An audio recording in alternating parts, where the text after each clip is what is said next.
தமிழகத்தில் அதிக மழை பொழிவு காரணமாக 13,000 ஹெக்டேர் விளைநிலங்கள் பாதிக்கப்பட்டிருப்பதாக அமைச்சர் எம்.ஆர்.கே. பன்னீர்செல்வம் தெரிவித்துள்ளார். தஞ்சாவூர் மாவட்டம் உக்கடை கிராமத்தில் மழை நீரில் மூழ்கிய பயிர்களை பார்வையிட்ட பிறகு செய்தியாளர்களிடம் பேசிய அவர், அதிகபட்சமாக நாகை மாவட்டம் 7,681 ஹெக்டேர் விளைநிலம் பாதிக்கப்பட்டிருப்பதாக கூறினார். 33% அளவுக்கு பாதிக்கப்பட்ட பயிர்களுக்கு உரிய இழப்பீடு வழங்கப்படும் என அமைச்சர் எம்.ஆர்.கே. பன்னீர்செல்வம் தெரிவித்துள்ளார்.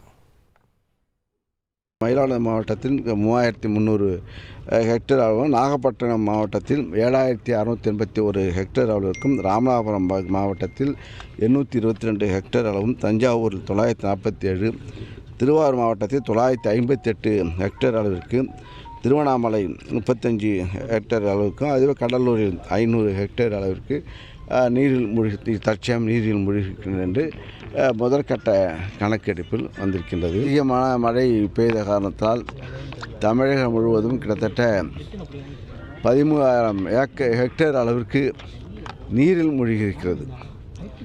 இதனுடைய தன்மையை துறையினுடைய அதிகாரிகள், மாவட்ட நிர்வாகமும் கண்காணித்து அதை கணக்கெடுக்கின்ற பணியை செய்து கொண்டிருக்கின்றார்கள். 33% அளவிற்கு பாதிப்பு இருந்தால் அதற்கு உரிய நஷ்டஈடுகள் வழங்குவதற்கு அடிப்படை கணக்கெடுக்கின்ற பணி நடந்து கொண்டிருக்கிறது.